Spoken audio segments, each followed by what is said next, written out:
बिस्मिल्लाहिर्रहमानिर्रहीम अस्सलाम वालेकुम। आपका दोस्त सलमान हैदर। दुआ है परवरदिगार से कि उसने आपको और आपके अहले खाना को अपनी हिफ्ज़ व अमान में रखा। वो आखिरी कोशिश भी करके देख ली पूरी पीडीएम और हुकूमत ने।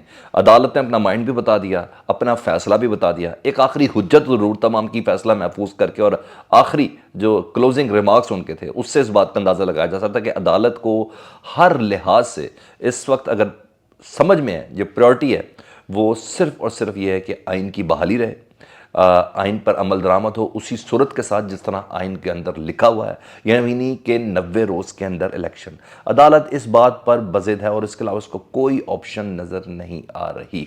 जी हाँ, सबसे अहम तरीन चीज़ सेक्रेटरी दिफा के साथ हुए मुकालमे के हवाले से वो कुछ बहुत अहम तरीन चीज़ें हैं। पीडीएम के दलाइल फारिग हो गए सुबह ही ना, उन्होंने कहा जी आप ज़रा साइड पर रहें, आप लोगों ने हमारा बाइकआउट किया, भैया तो लिख के दें या इन जजेस के बेंच को तस्लीम करें, लिख के दें, तब हम आके बात करेंगे। तो पीडीएम और दीगर जो वकला जो थे जो पेश हुए, तो उन तमाम को तो उन्होंने बिल्कुल साइड पर कर दिया था ना। जो बेइज्जती हुई थी बेस्ट विशेस के साथ उनकी, जिस तरह थूक के अदालत ने उनको चटवाया, वो तो हमने सब देख लिया। लेकिन अब इस फेज़ में जिस व्लॉग में मैं आपसे बात करूँ, सेक्रेटरी दिफा के साथ जो मुकालबा वो बहुत ही अहम है। उसी ने ही इलेक्शन को बेस्ड करना है। अदालत फैसला महफूज कर चुकी, माइंड भी बता चुकी, वो बहुत ज़्यादा अहम है क्योंकि अदालत को इस वक्त लग रहा है कि कुछ नहीं है, बस सिर्फ और सिर्फ किसी किस्म की कोई जंगी हालात अगर है, उससे भी ज़्यादा अहम अगर है तो वो आइन की बहाली है। उससे भी ज़्यादा कोई अहम है तो आइन पर अमल दरामद है और किसी प्रेशर वगैरह में नहीं आना, यानी इलेक्शन करवाना ही कराना है। मुझे चीफ जस्टिस के इस्तबदाल से आज की समात के दौरान सिर्फ ये लगा कि चीफ जस्टिस अपना मुकम्मल तौर पर माइंड दे चुके हैं। सबसे पहले जी फोर्सेस का मामला चीफ सेक्रेटरी दिफा ने उठाया ना कि जी फोर्सेस जी बॉर्डर पे बहुत बिजी हैं, मुल्क के अंदर थ्रेट इस किस्म का है और जिसकी वजह से जंगी हालात इस तरह के हैं कि फ़ौज सिक्योरिटी नहीं दे सकती। तो चीफ जस्टिस ने बहुत अहम रिमार्क्स दिए। यानी चीफ जस्टिस को इस बात का अंदाज़ा है कि अगर इलेक्शन ना हुए तो खाना जंगी हो सकती है, हालात उससे ज़्यादा बदतरीन हो सकते हैं जिस तरीके से बताने की और एक्टिंग करने की कोशिश की जा रही है। और ये बाकायदा उनके इस्तबदाल और रिमार्क्स के अंदर ये बात हमें वाज़ेह तौर पर नज़र आई। जब सेक्रेटरी दिफा ने यह कहा ना कि सिक्योरिटी के वाले मामले से, अदालत ने अहम तरीन सेंटेंस पास किया। उन्होंने कहा फोर्सेस सिर्फ आर्मी नहीं है, फ़ौज सिर्फ पाक आर्मी नहीं है, यानी ये ज़मीनी फ़ौज नहीं है, बल्कि नेवी और एयर फोर्स भी है। यानी अगर पाक आर्मी कहीं बिजी है ना तो इस्तेमाल में लाए सिक्योरिटी, इलेक्शन की सिक्योरिटी के लिए पाकिस्तान नेवी को और पाकिस्तान एयरफोर्स को, उनके एहलकारों को इस्तेमाल में लाए। मेरा ख्याल है इससे ज़्यादा वाज़ेह लाइन अदालत अपना माइंड, अपना फ़ैसला और आइन की पासदारी के हवाले से जो उनका जहन बना हुआ है, इससे ज़्यादा नहीं है कि फ़ौज का क्या एक्सक्यूज़ है। सिर्फ अगर वो चले बिजी है तो ठीक है, तो नेवी है ना, एयरफोर्स है ना, उनके एहलकार क्या कर रहे हैं? क्या वो किसी बॉर्डर पे बिजी हैं? तो ऐसा कोई समंदर के किसी चैलेंज का सामना तो नहीं है और हवाई किसी चैलेंज का वो सामना तो नहीं है। तो ये चीज़ें बहुत अहम है, बहुत अहम है।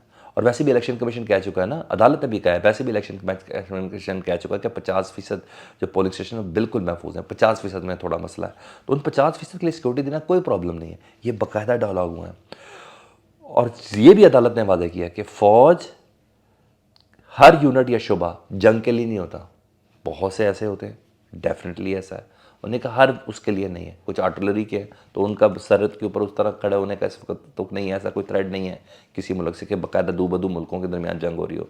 दहशत गर्दी है ना, उसी का ही ख़तरा है ना। तो उन्होंने कहा जी वो भी है। ये बड़ा अहम रिमार्क्स था। यानी अदालत ने यह भी कह दिया अदालत वो काम करेगी जो खुली अदालत में होगा। हाँ जी, हर बात खुली अदालत में होगी। तो उन्होंने कहा ना कि आपसे तो कोई ऐसी बात कर ले, आपको नहीं अंदाज़ा बहुत सी चीज़ों का। सेक्रेटरी ने कहा, सेक्रेटरी दिफा ने कहा नहीं जो भी होगा, हाँ कोई हसास खबर है, कोई हसास बात है जो आप सामने ला रहे थे तो चैम्बर में आ जाए, मुझसे इधर बात खुली होकर करनी है, यानी कोई मैसेज मुझसे नहीं मुझे पास करना। चीफ जस्टिस का यही मतलब था। अच्छा जी, पीटीआई के वकील ने कहा अहमद खान साहब ने कि जी जो रिटायर्ड फौजी हैं उनको सिक्योरिटी के लिए बुलाया जा सकता है। तो सेक्रेटरी दिफा ने और बिल्कुल सही कहा कि जी एक ट्रेनिंग के लिए थोड़ा सा वक्त चाहिए होता है, तो उनको नहीं लाया जा सकता। तो फिर अदालत ने सीधा कह दिया कि आप हसासदारों की फ़ौरी निशानदेही करें, 2 घंटे के अंदर हमें रिपोर्ट दे दें। तो चीफ सेक्रेटरी दिफा ने कहा कि नहीं हम 2 घंटे के अंदर रिपोर्ट नहीं। कहा 2 घंटे आपको पास सारी चीज़ें कैलकुलेटेड है, सारी चीज़ें तो कैलकुलेटेड है कि हसास इलाके कौन से, तो सिर्फ बता दें, रिपोर्ट दे दें, जामिया रिपोर्ट हमें। तो 2 घंटे का वक्त मांगा था, लेकिन कल दिया अदालत ने, लेकिन उन्होंने कल तक का वक्त मांगा। कल ये रिपोर्ट बहुत अहम है। ये क्यों इतनी अहम है इसको मैं आगे चल के आपके सामने इसको करूँगा। लेकिन अटर्नी जनरल के अलावा इरफान कादिर साहब इलेक्शन कमीशन के वकील के तौर पर पेश हुए थे। वैसे यार इनको गेम भी नहीं बनानी आती।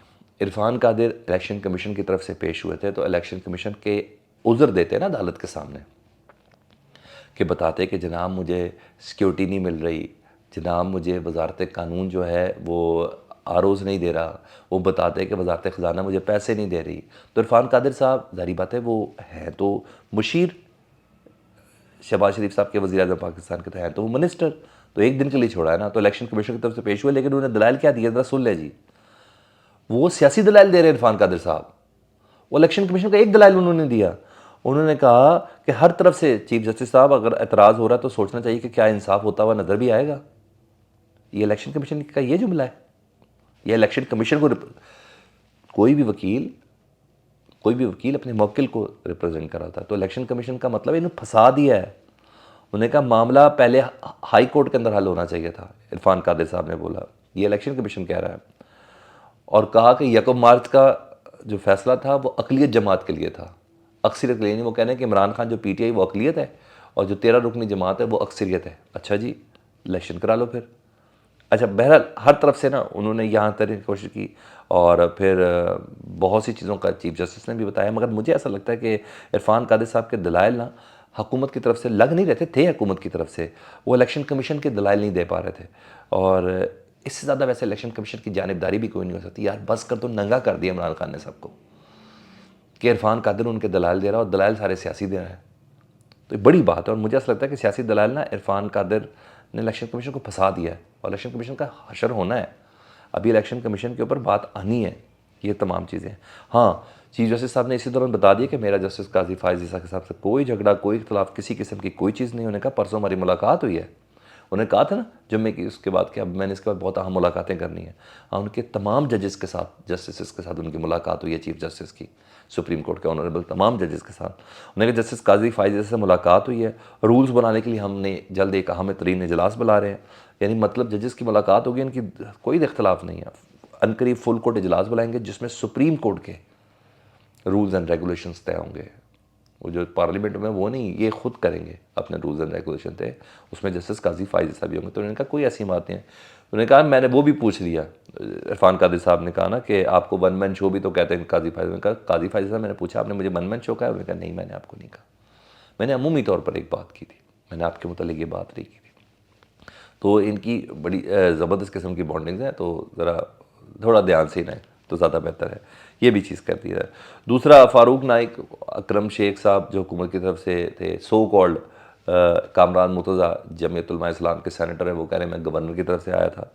उनको दलाल देने की उन्होंने कोशिश की थी, चीफ जस्टिस ने उनको नहीं सुना। उन्होंने कहा आपकी ऑफिशियल वेबसाइट पे पीडीएम के ये एलामिया है कि वो हमारी समात का बाइकआउट कर रही है, और फिर अदालत आपको क्यों सुने।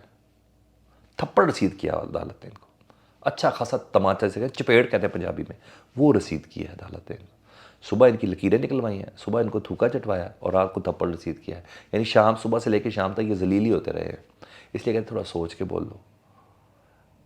एक्स टर्न तो टर्न भी कोई नहीं है जो ये ले रहे हैं।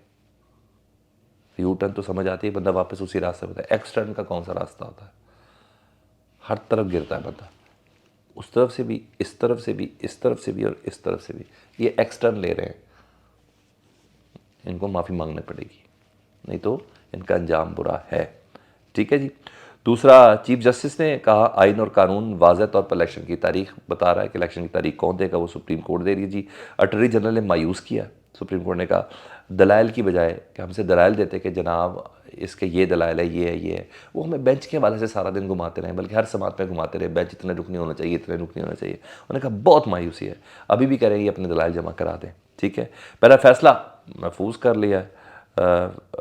फैसला कब होगा ये तो कल ही होगा, लेकिन चीफ जस्टिस के जो एंडिंग रिमार्क्स है बहुत इंपॉर्टेंट है।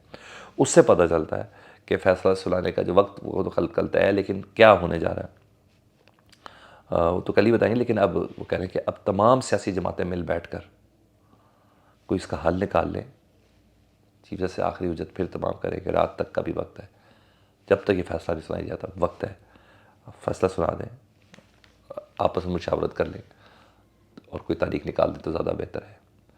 और रही बात उस सेक्रेटरी दिफा की रिपोर्ट की जो कल जमा होनी है, वो सबसे ज़्यादा मैटर करती है, क्योंकि अगर वो ये कह दें कि फोर्सेस हैं और फोर्सेस को ट्रेनिंग करने में भी 2-4 माह चाहिए, तो फिर अक्टूबर तो आ ही गया ना, या कोई मिडल की या कोई अगस्त सितंबर तो आ ही गया ना, वो बड़ा मैटर करता है। लेकिन मेरे हिसाब से अदालत डिसाइड कर चुकी है, सेक्रेटरी दिफा की जो रिपोर्ट है वो बड़ा मैटर करेगी कि हमने अमले को हमने चाहे एयरफोर्स की है वो, चाहे नेवी की हो, हमने उनको ट्रेनिंग देनी है। It matters a lot. अपना बहुत ख्याल रखें। अल्लाहुम्मा सल्ली अला मुहम्मद व आले मुहम्मद।